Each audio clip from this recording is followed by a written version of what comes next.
hindi ko gagawin yon. Kaya ako, noong binabanatan na ako, hanggang ngayon binabanatan pa rin ako, hindi talaga ako susuko. Kaya nga, di ba, yung iba sabi nila na magre-resign na ito or i-impeach ka. Parang sa akin, hindi ako magre-resign. Kung meron kayong impeachment, edi i-impeach ninyo ako. Pero hindi talaga ako aalis kung saan ako nilagay ng mga tao. Kasi tiwala nila yung binigay nila sa akin. Hindi ka pinanganak para lang habulin ng happiness.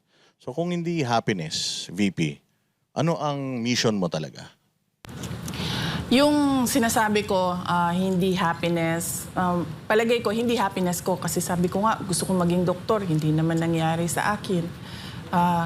Gusto kong maging 3-term, ito talaga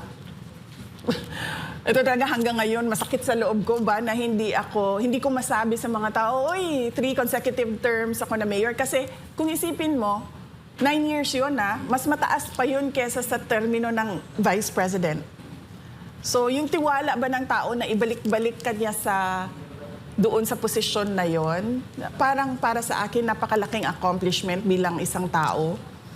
So, hindi pa rin. Wala pa rin sa akin. So, ang tingin ko, hindi para sa akin ang magplano kung ano yung kagustuhan ko sa buhay ko.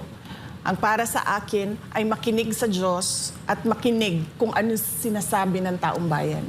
Kaya yun ang sinabi ko. Yung turning point ko,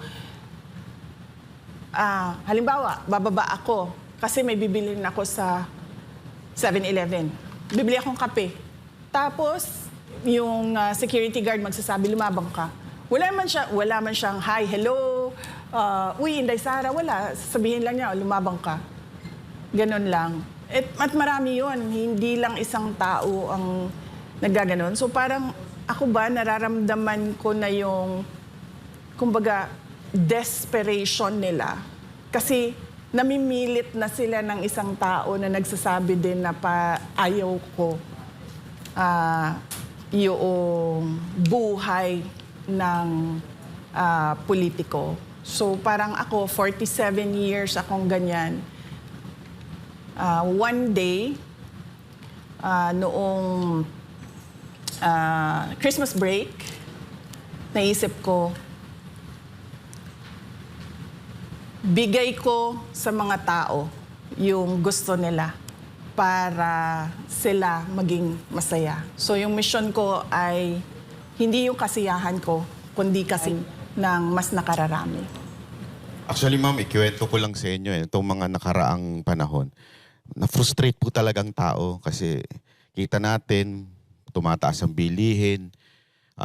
Alam na natin, most corrupt yung 2025 budget. Tapos inulit pa ngayon 2026. Lahat ng tao, tapos nagrarally, pero wala naman nangyayari. Talagang frustrated na. May point na nga sa kanila na ayaw na nila makialam sa politika dahil grabe. Kaya nung nag-announce po kayo, tuwan-tuwa talagang mga tao, nabuhayan, parang salamat, may aayos na sa Pilipinas. Meron po ba sa part sa buhay ninyo, since pagtungtong ninyo, hindi tinuloy yung supposedly continuity, tapos inaraw-araw pa kayong banatan, meron po bang part sa buhay nyo na parang, ayoko na, suko na ako? Wala. Dito sa pagiging vice president, walang nangyari na ganun sa akin. Kasi ang pinanghahawakan ko, yung bumoto sa akin yung 32 million na mga Pilipino na bumoto sa akin, na kapag sumuko ako, parang sila yung sumuko, parang napahiya sila. So, hindi ko gagawin yon. Kaya ako, noong binabanatan na ako, hanggang ngayon binabanatan pa rin ako, hindi talaga ako susuko. Kaya nga, di ba, yung iba, sabi nila na magre-resign na ito or i-impeach ka. Parang sa akin, hindi ako magre-resign. Kung meron kayong impeachment, edi i-impeach ninyo ako. Pero hindi talaga ako aalis kung saan ako nilagay ng mga tao. Kasi tiwala nila yung binigay nila sa akin. So, in consideration, yung issue ng pamilya, hindi ba kayo nababahala doon na sa deklarasyon nyo na ito, pwedeng mawalan kayo ng time with your family? Yung nakakaalam lang na mag-a-announce ako noong Miyerkules ay yung nag-edit ng Tagalog sa speech. Kasi hindi ako native Tagalog speaker, so medyo hirap ako mag-compose ng sentences sa Tagalog. Inedit niya yung speech ko. Siya, nakakaalam siya. Pangalawa, yung husband ko, si Manases, at yung mga anak namin. Kasi sinabihan ko na sila na tatakbo akong Pangulo. Lalo na yung mga bata, tinanong ko sila, may mga iniisip ba kayo? May worries ba kayo? May concerns ba kayo? May mga tanong ba kayo sa akin? Tapos binigyan ko sila ng mga ilang araw. Tapos binalikan ko sila, sabi ko, may tanong na ba kayo? Tapos pinag-usapan namin. Tapos binasa ko sa kanila yung speech noong Martes ng gabi. Binasa ko sa kanila yung speech at tinanong ko na naman sila ulit, meron ba kayong tanong? Sasabihin ko bukas. So alam na nila. At nasanay na rin sila sa nakaraan na 2.5 years na vice president ako na talaga, minsan nandyan, minsan wala. Tapos dumagdag pa yung nangyari kay dating Pangulong Rodrigo Duterte.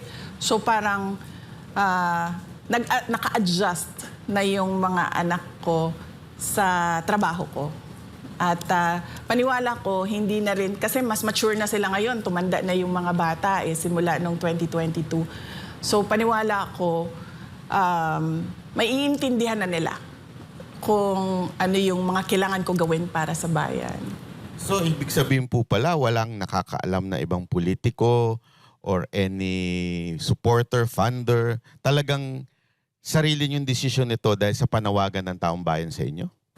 Oo, walang, kahit mga kapatid ko. Yung mama ko, sinabihan ko siya. Kaso hindi niya ata kasi naintindihan, nagagawin ko na ngayon. Yun. Sinabihan ko siya, hindi para magpaalam, kundi para lang ma-inform siya. Pero yung nakakaalam talaga ng detalye, yung mga anak ko, tsaka yung asawa ko, tsaka yung nag-edit ng Tagalog sa speech. Pero may tanong din ng taong bayan kasi nung in-announce nyo to, galing po kayo sa The Hague kay Pangulong Duterte. Meron po bang sinabi sa inyo na nag-convince? Pilano nyo po ba? O wala po? Wala. Ang napag-usapan lang namin na politika doon ni Pangulong Duterte ay politika sa Davao City. Kasi binanggit ko sa kanya, kailangan na natin maghanda, sabi ko, for Davao City for 2028. Umuo naman siya.